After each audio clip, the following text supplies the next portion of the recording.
Good day, fifth graders. Today's story is called The Artic Husky. Paragraph 1. The Inuit sled dog is usually called the husky. Early traders from outside the Arctic used this name as a short form of the word Eskimo. The husky is one of the strongest animals on Earth, but more huskies have died in helping man than any other kind of dog. Before airplanes were used, the husky was the only way to travel in the Arctic. Without these dogs, explorers and pioneers never could have traveled in this remote and cold region near the North Pole. Even today, some doctors and policemen in the far north have to use dog teams to get to certain locations. A husky is about 25 inches high. He is about 44 inches long from the tip of his nose all the way to the base of his bushy tail. The base means where it connects to the bottom, which curls proudly over his back. He weighs from 60 to 100 pounds. Built for hard pulling, he has a deep, wide chest, thick neck, and iron-hard legs. His padded feet can travel on broken rock and ice that would split the hooves of a horse. The husky's outer coat is thick, coarse hair, 4 to 6 inches long. Underneath it is another coat of oily wool, 2 or 3 inches black, thick, 2 or 3 inches thick. Because of this double covering, the husky can stand great cold, even 50 degrees below zero. The true husky never barks. He gives a long howl instead. His rough coat, sharp face, and slanting black eyes make people think he's a wolf dog. Long ago, the wolf and the husky belonged to the same family. And it doesn't mean two people as a family, it means to the same family of dogs. But today, the wolf is the husky's bitter enemy. Most huskies pull a great deal more than their own weight. Loaded for the start of a trip, an average sled weighs 1,100 pounds. It is usually pulled by a team of between 12 and 15 dogs. In the old days, as long as an Inuit could move from one good hunting ground to another, he would live well. If he could not move, he might starve. Therefore, the life of an Inuit often depended on his dogs. This is still the case in some places today. Food is the dog's greatest interest because there is never enough of it. A working dog needs rich fats and meat such as that comes from the Arctic seal. A tired team of huskies will often dash forward with what seems to be no reason, only to stop at a seal hole several miles away. In the 2 months of the Arctic summer, the Inuit sometimes turn their dogs loose to care for themselves. Then the huskies run along the shoreline eating shrimp, birds' eggs, and things that are washed up by the tide.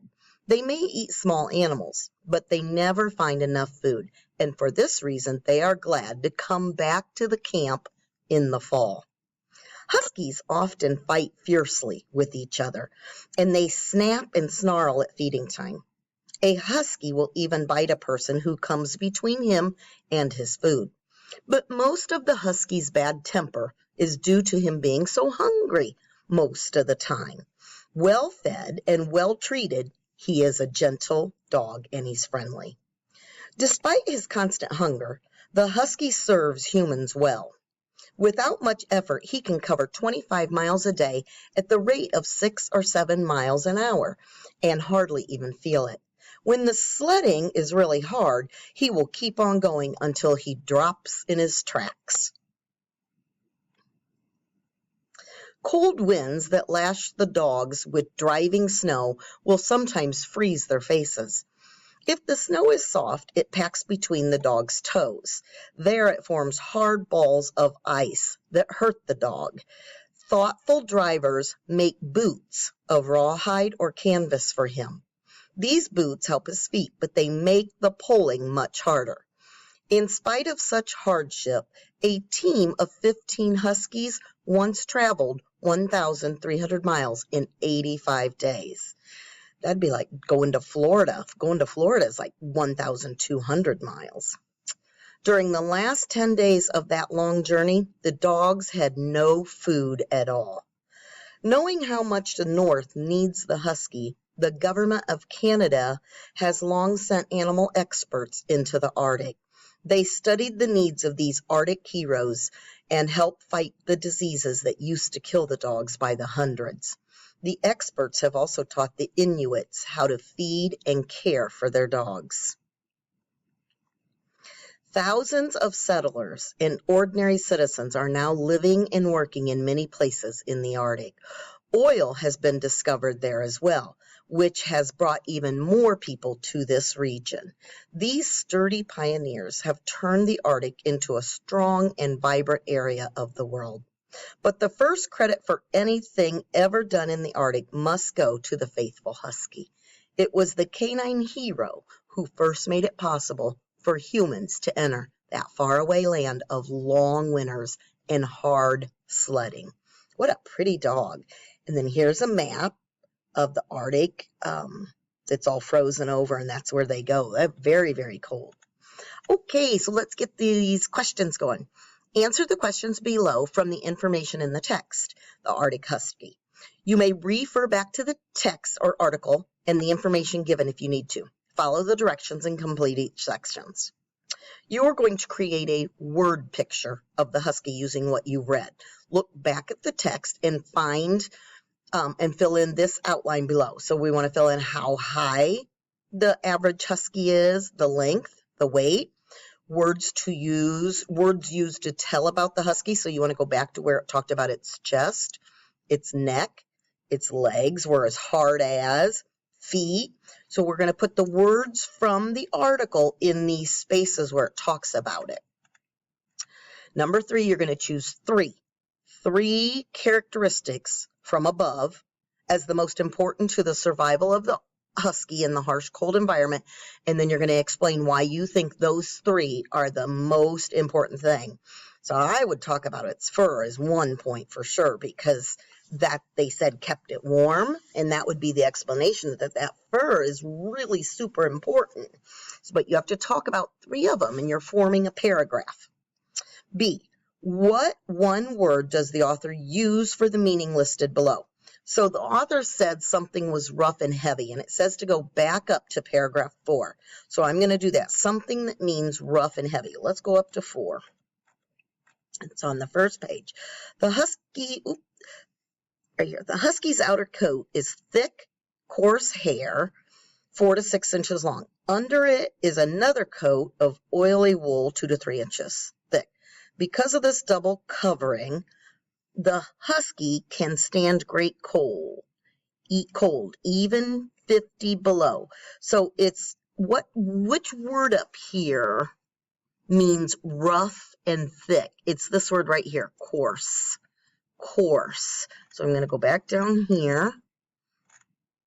And in paragraph 4, rough and heavy is coarse. Now, always full of hate.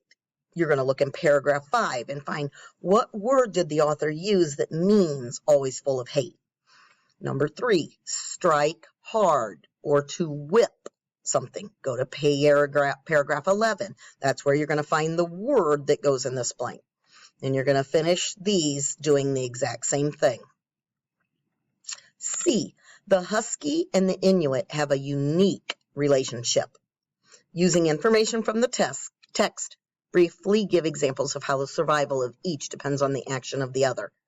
Okay, the Inuit's the person that is with the Husky. Letter D, sorry that keeps coming down. A cause is the thing that makes something happen. So if there's mud puddles out at recess, what's the cause of that? The cause of that would be the rain. So we have a cause and an effect. So a cause is the thing that makes something else happen. It is the event that happens first. An effect is what happens as a result of the cause. It is the event that happens second. Each numbered item below has a cause and effect. You're going to write a C or an E. And then this one, a C and an E. But you have to tell me which one of these is the cause and which one of them is the effect. So let's read the first one. The husky is friendly and relaxed. The husky is fed regularly and treated well. So I would say if the husky is fed regularly and treated well, then the husky is friendly and relaxed. So the cause is the thing that happens first, and that would be down here. So the bottom one is a C, the top one is an E. Now we have to read these two and figure out which one's the cause and which one's the effect. Husky dogs allowed humans to reach places they never could before. The Arctic is becoming a developed and prosperous area. Which one of these would have happened first? And that gets the C. Thoughtful drivers make boots of rawhide or canvas for the husky. Hard balls of ice can form between the dog's toes. So again, we're thinking what caused what first, and then what's the effect? The husky has a rough coat, sharp face, and slanting black eyes. Some people believe the husky is a wolf dog. Canadian animal experts have visited the Arctic. Diseases killed husky dogs by the hundreds. And that's the end of your paper for today.